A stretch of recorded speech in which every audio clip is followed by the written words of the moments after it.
Hello, welcome back to From Soft Serve, and today we are, well, really announcing the rename of this mod, the second rename, I have to admit.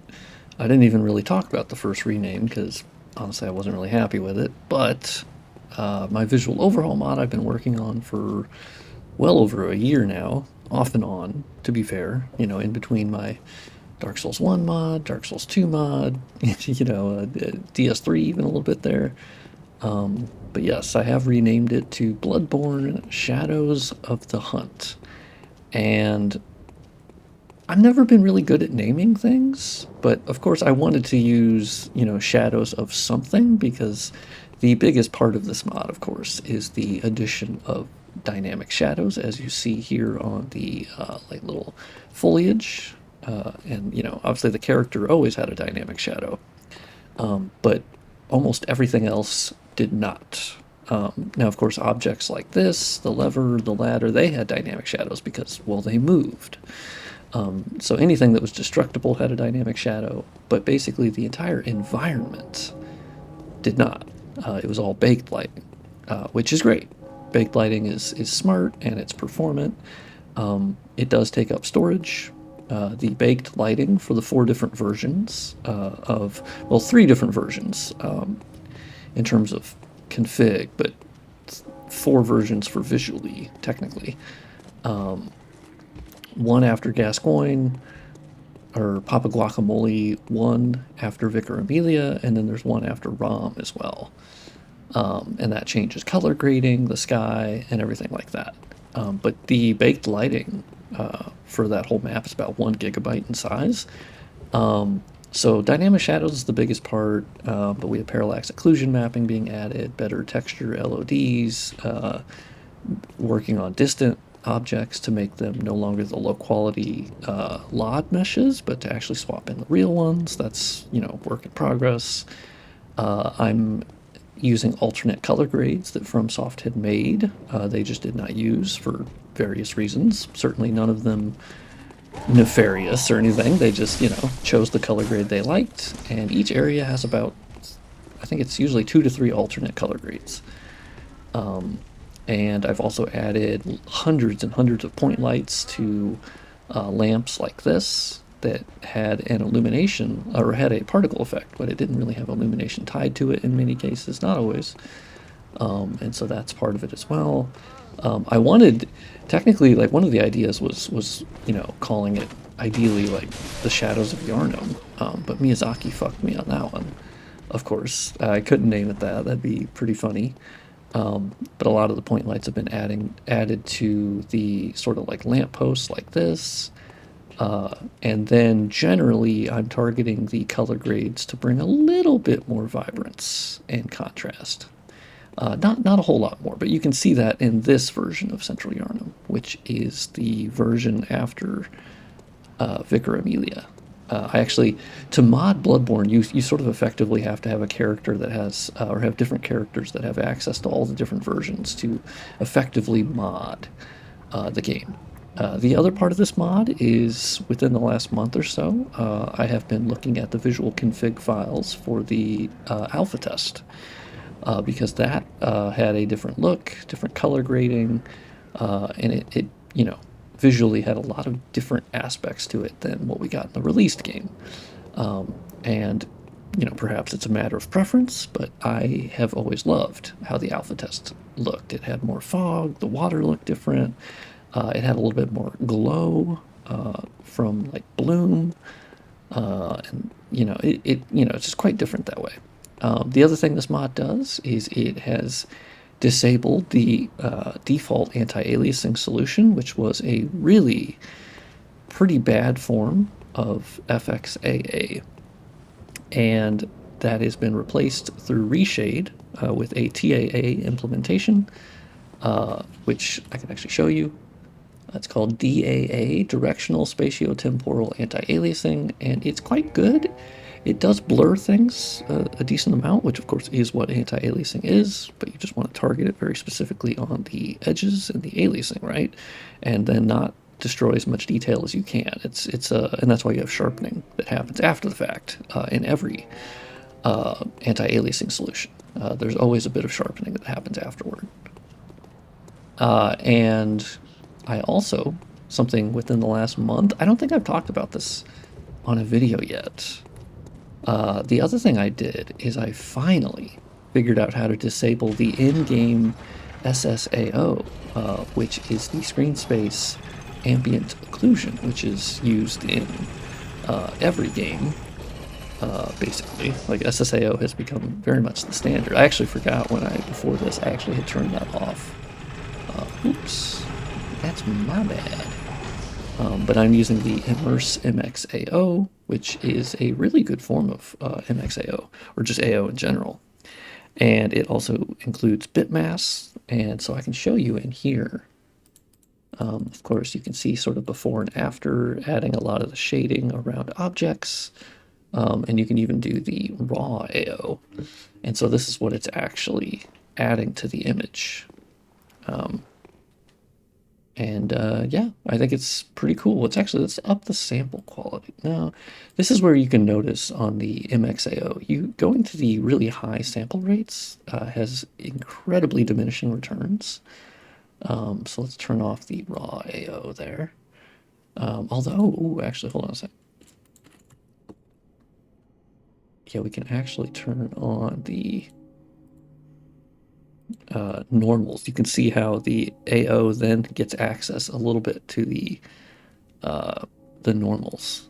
And let's see, intensity, and you can actually like choose how much the intensity for the normals is. So of course I'll be messing with that more over time, but basically by replacing the AO, which actually, yeah, I think the really cool thing is, here's how I figured out how to disable the in-game SSAO. Also, this is just going to be a yap session while we walk through. Actually, let's go to Cathedral Ward. I've been doing very recent work on Cathedral Ward, so we're actually going to travel back. And so disabling the SSAO was really interesting because I tried like 3 different ways. You can try to disable it like through the material system, which didn't work. You can try to disable it through the GParamp system in multiple different ways. In the visual config files, you can basically tell the different like directional lights, like the moon, the sun, whatever. Usually the moon in this game. This dude still scares me. You can basically say, I would like it to have 0% AO coverage or whatever. And basically I went through all the different lights, the secondary lights, and I said, okay, no AO at all.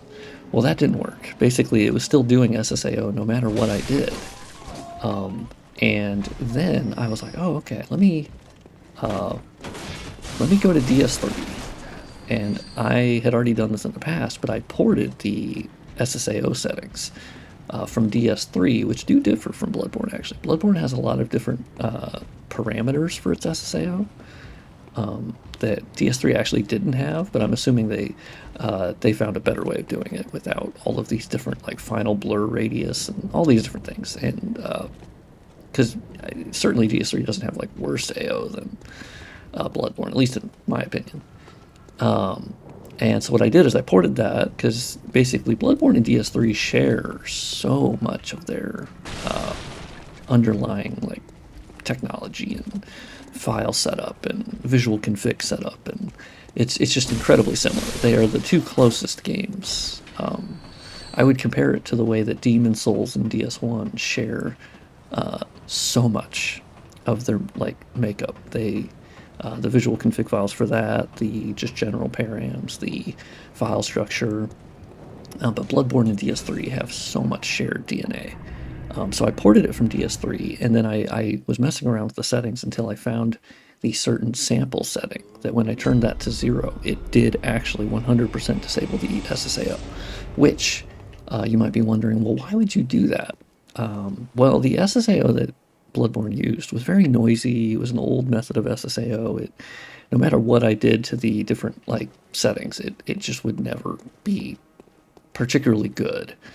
And so you get a giant clarity boost to Bloodborne, and I'm sure you already noticed it. Now on video, of course, you have some compression, and but when you play it for yourself, and I'm playing at 1080p, 30 FPS, And even at 1080p, there's a pretty big quality or clarity difference, because between anti-aliasing and SSAO, it's just absolutely smudging up the scene.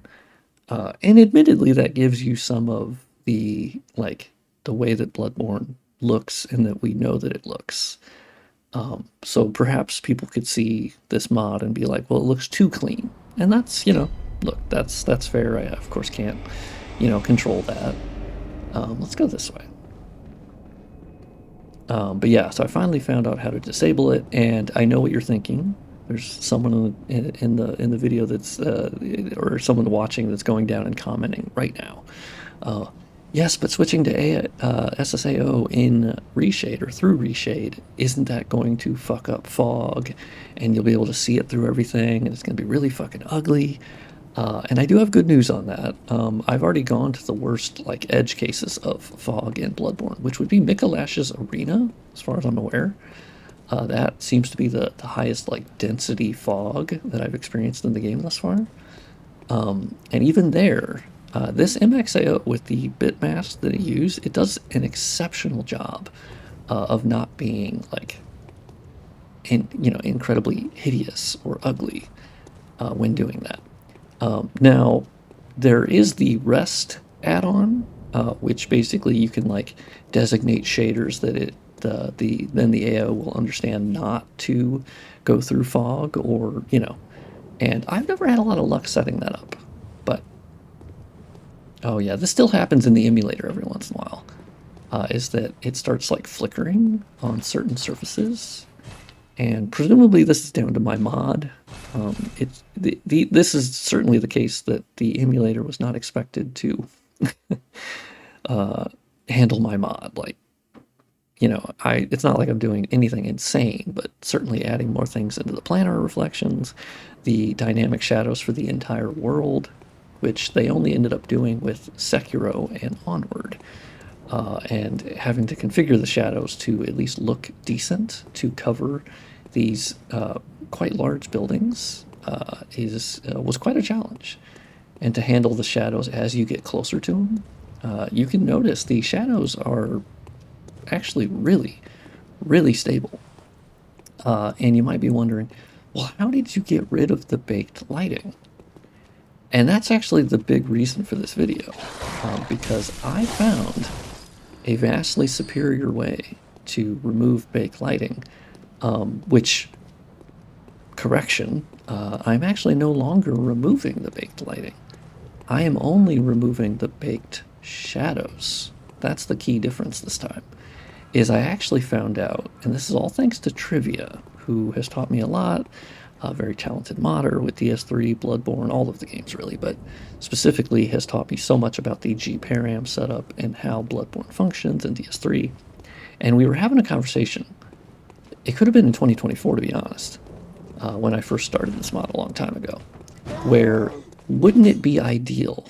Oh, yeah, this still happens in this area. On your way to Old Yarnum is sort of a hot spot for crashing, at least for me. It varies on the build of the emulator. I still have this issue. I don't entirely know why, but sometimes it'll crop up where I'll hit an enemy and it will crash. I don't have a good reason for it, but I usually just reload and I go, oh, okay, that's not so bad. But yes, so we were having a conversation, and it was like, wouldn't it be ideal if we could only remove the baked shadows, but not the full light map? Because the rest of the light map, and there's, each map piece has multiple light maps that it references, and one of them is focused very much on the shadows that were pasted onto the environment, right? And then the rest were like illumination that was baked in, indirect lighting, GI, all that stuff. And when I was originally stripping out baked lighting, I was removing all of that. So you sort of threw out the baby with the bathwater, to throw in like a really old saying, right? And the problem with that is it strips out the personality so much.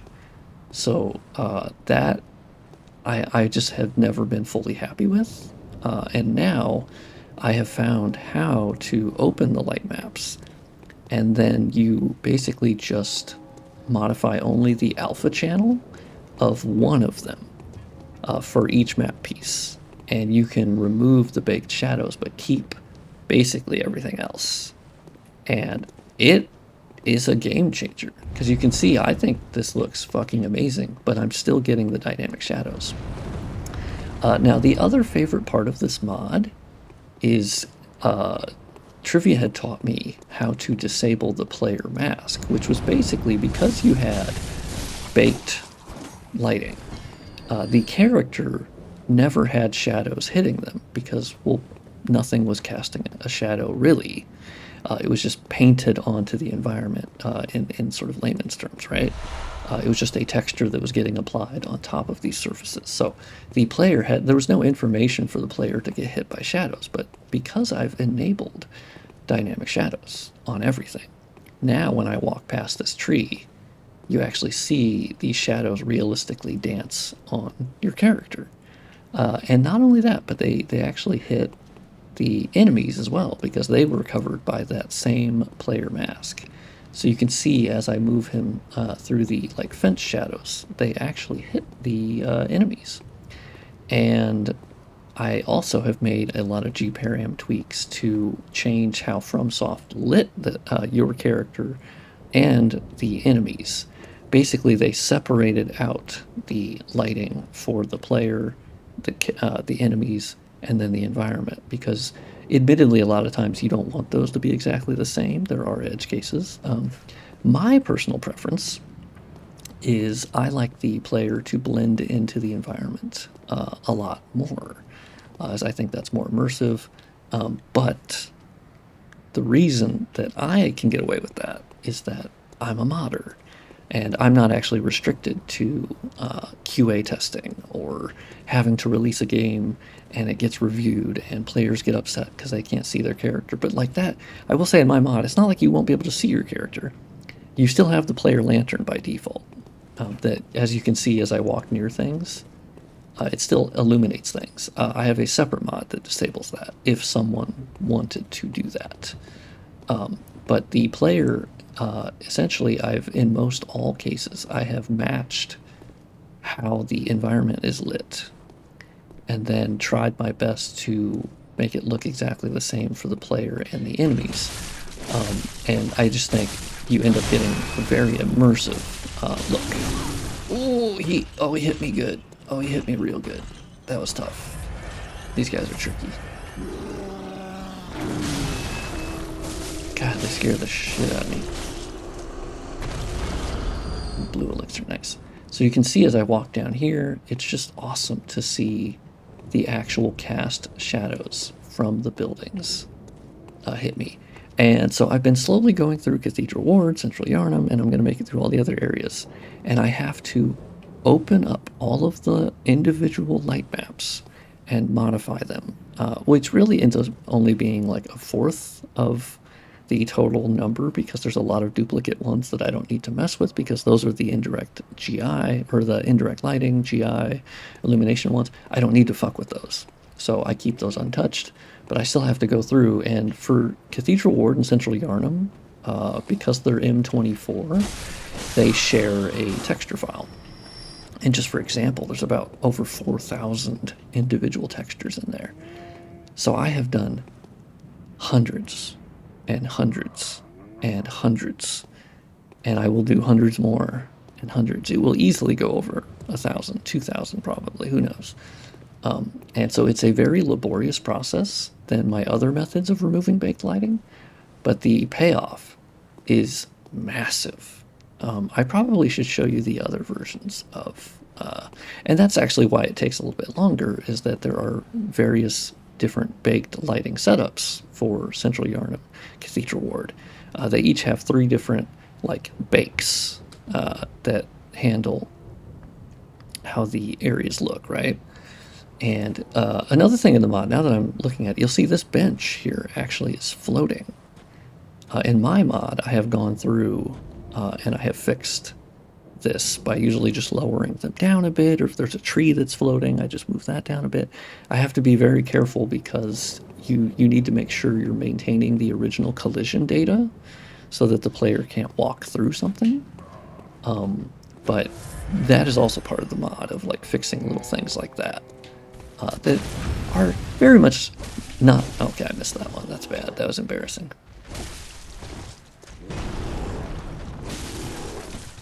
Ooh.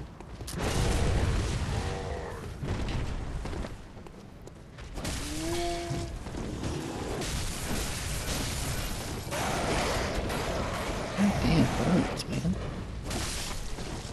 This is pretty... Oh my god. Okay. I got a little uppity there, and I was like, oh, I got this. I'm like Neo. These guys can't hit me. And it's like, no, it turns out they actually can totally hit you. And yeah, so those are the main version, or main features of this mod. I'm much happier with the name now. I promise I won't change it again. Maybe. No, I won't. I'm actually quite happy with this name. In the future, I will actually commission one of the many talented artists I know to do an official logo for the mod. Because, of course, I don't know graphic design. I suck ass at that. But yeah, I'll do an actual, like, commission for it. And let's go kill this ball guy. And then I'm actually just going to end the video because this doesn't need to be a long one. I just wanted to let you guys know about the new name. Actually, so before we kill this guy, there is something I want to talk about. And I mentioned it in the previous video where I showed, like, the new LOD mesh, like, replacement system that I found out about. And it's that the reason I wanted to rename the mod from the original name, which was PC Remaster, like, project, right? Or PC Remaster mod. Essentially, the name Remaster, I think, gives people the impression, understandably, that it would be like a linear upgrade with barely any changes. If anything, it should be identical. And I kind of felt bad about that because that's actually not really what the mod was. I mean, I would argue in many cases it was. My mod does not actually differ greatly from the original game, but it was a big stress point for me because I want people to know that I respect the original artists so much. Like, I mean, like, I wouldn't be making this mod without them. I would, well, obviously if the game doesn't exist, but I mean, very specifically, the reason I make these mods is the respect I have for them. If there's any way I can take their work and make it shine, in my opinion, you know, a little bit more, and I sort of see that as I have unlimited time, and I don't have a budget I have to abide by. I don't have anybody telling me really what to do. I mean, there's obviously users that, you know, or mod downloaders. Why, I can't think right now. I don't know why I can't think of the right word, but essentially people that download my mods, and there's a very small number that are either salty or they complain about stuff, and I just don't owe them anything.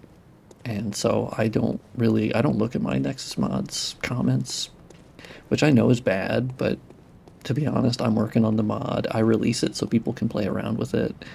But even if I didn't release any mod work until it was 100% complete, I would get shit for that. So, like, I just don't fucking care about that at all. I'm interested in the mod itself, and I know what I'm doing, and I'm just going to keep doing that work. And so if they want to complain, like, yeah, all right, I mean, have fun. They're shouting into the void, essentially. Apparently I have haters on Reddit as well, and I was like, damn, really? Because I had been on the DS2 subreddit, I hadn't seen anything, but people had let me know. They're like, oh, there are. And I was like, oh, okay. But essentially, I wanted it to be clear that I don't believe this mod makes Bloodborne look better, like, objectively. I think the internet has a massive problem with a giant amount of people that do not understand what objective and subjective are. They have no concept of what an opinion is versus what a fact is. And that's troubling. And I wanted to rename the mod to make it very clear that I am not doing this to one-up anybody. I am not like that. That is just not part of my thinking at all. This is my spin on it, and it is no more valid than anyone else's. And I don't claim that, and I will never claim that anyone... One thing you will never hear me say, and this you can quote me on. You can write this down. You can put this on my tombstone. I promise you, I have never, and I never will say that someone should experience my mod first. I will always say you experience the original unmodded game first, because that's the only true version of this game, is that. Everything else, mine is not canon, it is not. So if somebody wants to say they think it looks better, that's fucking fine. But I would hope that no one would go out there and argue with people ever in the future and be like, oh my god, this is the version you should play, don't play the original. That would actually offend me, quite honestly. And so I hope that that's clear, because I think intent behind remasters or hobby projects is important for me, at least, to communicate that. So here you can see this building is entirely floating. That is one of those sort of fun issues, you know, that is understandable, right? Now, the other thing in my mod, one last thing, is the lamps like this, and like these little wall lamps. I added the red illumination that you can see hitting the environment. By default, these did not have any illumination. They basically had the particle effect that you see inside the lantern, and that was it. There was no actual light hitting anything else. So I have placed tiny little point lights, which actually are 3 separate point lights, but only one of them is displayed at any given time based on the version of Cathedral Ward that you're in. But they are placed in the same spot. But that's how you have to do it, so it's a little bit more work, but you can duplicate it very easily, and I have a good system down. And so I've added that red illumination. You'll see these wall lanterns. I have manually gone through most all of the game, and there's plenty left to do. There's things I've missed, and I've added the point lights to each one of these. So that's a big element, I think, is a lot of the light sources now have an actual point light connected to them. On top of if they did have any baked illumination, which most did not, to be honest. Yeah, see, this one I missed. This one we can actually, let's do this in DS Map Studio real fast. This is always, I think, fun to... This video has really just been me fucking yapping, which, as you guys know, I do these on purpose because I'm not good at editing. I don't like editing. I don't get joy from long-term like editing of videos to then make this master video. That's just not my jam, and I've discovered that while having this channel. I don't fucking care about that. And I love the people that do love that, and I love their videos, but I'm not that guy. So if you want me to do really slick edits, go find a different channel, because that's just not me, you know? But yeah, so look at this light here. And we'll even take a screenshot because I'll use it later on Twitter. I've done a lot of them, so I think people get the general idea. I'm going to keep the game running. We're going to launch DS Map Studio. And it should load up to my project by default. And it does. And let's load up Cathedral Ward. And then I have to... You'll see all these point lights I've added are these orbs. But anyway, let's see. The struggle I have is always finding my way back into the level without getting lost. So you can see all these orbs I've added to the active light sources, because there's plenty of these like little lamps that didn't have any lighting. They had it turned off, understandably, so I respect that naturally and only apply it to the ones where they had them turned off. So let's fly down here, and we should be able to find our way back. So what we're going to do is actually, I believe it's the lantern right here. And how I can tell if it has a particle effect or not, if I forget Like once I load out of the game, I'll commonly forget which one I'm looking at, or I get sidetracked. But basically, you click on it and you can see it says Resident FX Param ID, and then it actually shows you the param down here, and that shows you that it is using a particle effect. And you'll see this one here has -1, which means it is not using a particle effect. So I still have the ability to look at that. And then what we do is I copy one of my old ones that I have set up prior. I grab all three of them, which you can see I have them in very slightly different spots, which makes them easier to grab with my mouse. I also think it gives a little bit of personality because no one will notice this. When you go to the different areas, no one's going to take a screenshot and be like, oh my god, this point light moved 0.01 meters this way, or whatever the fuck. But I think it's kind of cool to, like, a human place these. And so they're imperfect as is. Don't let perfect be the enemy of the good, is one of my favorite sayings. So basically we duplicate that, and this duplicates it for each version of Cathedral Ward. And then we basically place the light, as I always have on the other ones.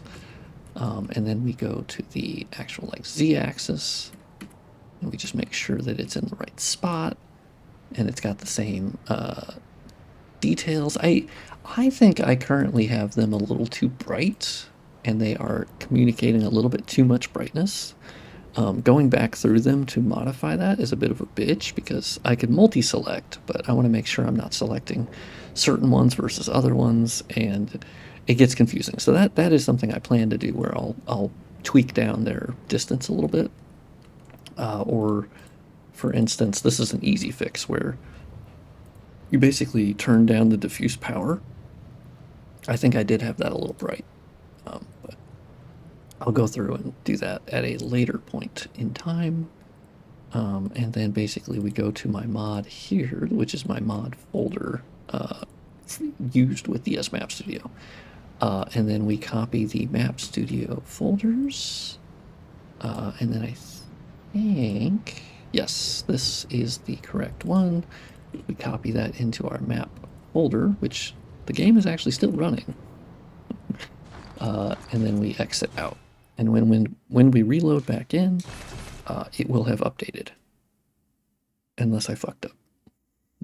But by this point, I think I generally have it down, right? So let's see. Ooh, we cracked 30 minutes. That's good. I think that's a good time for a video. Any longer than that. See, now you can see, aha, there's light that is now coming off of it. And I, in my opinion, which is not objective and is not a fact, I like the lighting that gets added to this. It's one of my favorite little changes. And, you know, I've added it to a lot of, basically all of these lights, but as you just saw, I still miss some here and there. But I think it adds kind of a little bit of vibrance, you know, and I think it looks nice. And I think it's still very in keeping with the original intent, because I do think about that a lot. And, you know, I don't know. It's important to me, and I know a lot of this was in my head, and I know most people probably didn't fucking care, but I care a lot, because these games did actually change my life, and so I don't know. I find it very important, and I think it's important to communicate that to people. So anyway, that's enough of me in my neurotic brain. You know, grant us eyes to see the version of the world I see, which is a bit neurotic at times, you know?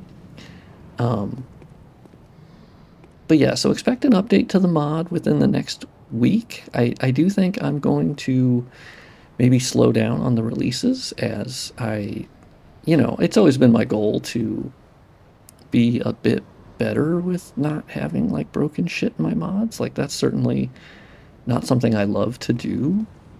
But I also don't stress as much as I used to of, like, well, what if there's one broken thing? And, like, I still think about that, but it's a mod, and I work on it, you know, and release it for free, which of course, I mean, I'm also not a sack of shit. I don't own these files.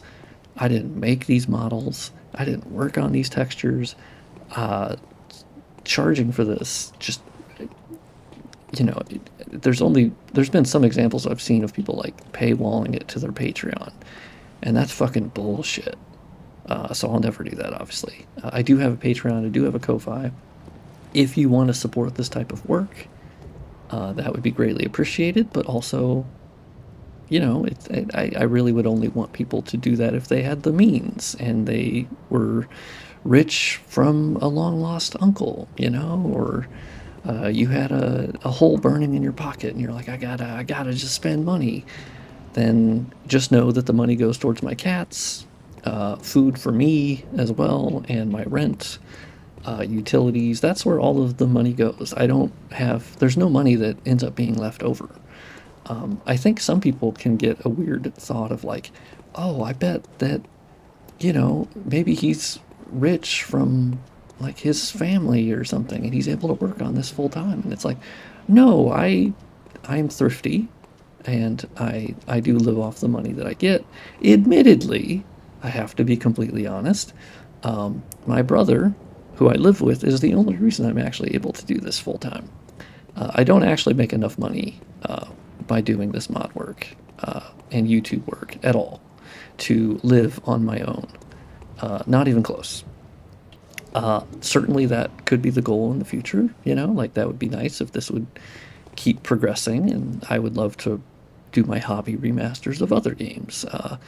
I even added something to my Ko-Fi just recently, which is a Steam Deck goal, because I've always been interested by the Steam Deck. But through my mod work of making FromSoft games, like visual changes, right? I've actually learned I can do the opposite. Instead of making things look or have higher fidelity, right? I can actually go the opposite way, but in a really smart way. There's plenty of things you can actually reduce in the FromSoft games that almost no one will notice, that can increase performance, right? And I could do bespoke mod versions or even just optimization mods for the Steam Deck. And I would love to do that for all of the FromSoft games. The only ones you really need to do it on is like DS3 and onward. Because Dark Souls Remastered is optimized as fuck. Like, you don't need to do anything with that game. DS2, optimized as fuck. You don't need to mess with that game. It's totally fine. But once you get to DS3 and Sekiro and Elden Ring and you get to the later ones, obviously they are more complex, they are larger worlds, so I would love to be able to work on stuff like that. And obviously it would be nice to have a Steam Deck as well. I'd love to play around with Linux more. I'd love to, the emulation scene on Steam Deck. And admittedly, it would actually be really helpful for me to play games while I'm in bed. Currently, I can just watch TV. I don't have a console. My brother has a PS5, but I don't use it. It's his, obviously. But to be able to play games and FromSoft games, like in bed, in the palm of my hand, would be a dream for me. I've always wanted to do that. And I never have, actually. I know that might be surprising, but I literally never have. Okay, now we've almost gone 40 minutes, so I'm going to end the video here. I hope you enjoyed this look. I work on this mod every single day for hours, and sometimes I scroll social media a little too much. But I do work on this for hours and hours and hours and hours, and I love it. So if you ever don't see a video for a little while, just know that you could follow me on Twitter if you want like the more up-to-date stuff. I actually had the honor of being invited to the Order of Soul community that was just made by Smowtown, who I'm sure all of you know, and if you don't, you should.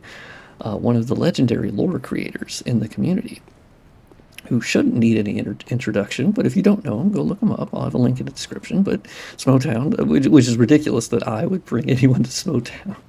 Smowtown's obviously a household name.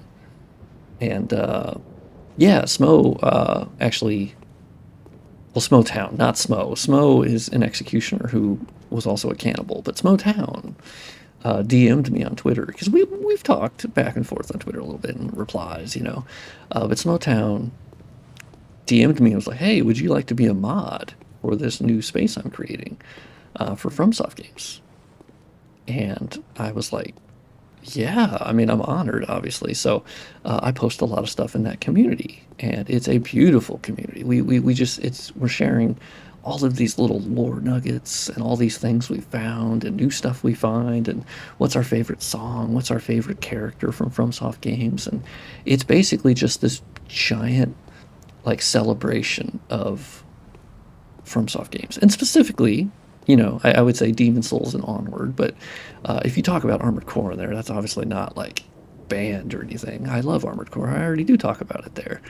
But of course, more focused on the Souls games, perhaps. But I would also recommend joining that. You can go on Twitter very easily, and you'll see that I'm in that community, and I make posts in there every day, or try to. And yeah. So anyway, let me know your thoughts on the mod. I admit I don't read a lot of the YouTube comments. I read some of them, and then I basically read some of them as the video comes out for the next hour or so, and then I move on, which is YouTuber like just malpractice. I completely understand that, but that's kind of just how I keep, I don't know, I think that's how I keep sane. I think if I read all of the YouTube comments, you start finding the negative ones and you go, okay, I don't really care about that, or you'll find the contrarians, or you'll find the people that try to pick out all the tiny little things that they noticed or correcting things, and you get into a bunch of shit I don't care about, which I know sounds terrible, but that's just kind of who I am. Yeah. But anyway, for the people who are here, who watch the videos, I really do appreciate it, and liking the videos. I do make money from YouTube. It's not a lot. I make way more money from Patreon. Way more money from Patreon. YouTube can be pretty small, but I do appreciate anyone who has a membership on here and gets the ad-free versions of the videos. You get the download links to my mods. Patreon has the same exact benefits. Yeah. So if you want to support me, if you want to support the mod work, that would be greatly appreciated. And yeah, so I thank you a lot, and I hope you enjoyed this sort of like ASMR podcast format. It's my favorite because I get to yap in a more one-way direction, which I know is not like something that YouTubers normally talk about, but I like it a lot. But if you really want to, while I'm here, I promise I'll end it after this, maybe. If you do want to talk to me, the best way is unironically through Twitter. I actually love the way that it works, where if I post something or I comment on something and then you reply to me on my comment, there's actually a pretty high likelihood I reply to that comment, because it's like this one-off conversation. It's a small little hit, here and there. And for me, that's what I like as a hermit and as a very introverted person. That's the format that I like. I don't hang out on Discord servers. I even have my own Discord server that I don't fucking show up in because I don't like that. And I talked about this on stream, but it's my own fault. I don't like a server where people are in some way gathered because of me. I don't like that. I don't like the pressure that entails. And it's all in my own head, to a degree. But like, people are there of like, oh yeah, FromSoft server, I'd like to be in his server, and where he shows up, and it's centered on me, and I hate that. I recoil from that. I reject that, and I hate it. So for whatever that's worth, but I'm not a community builder. I'm just not.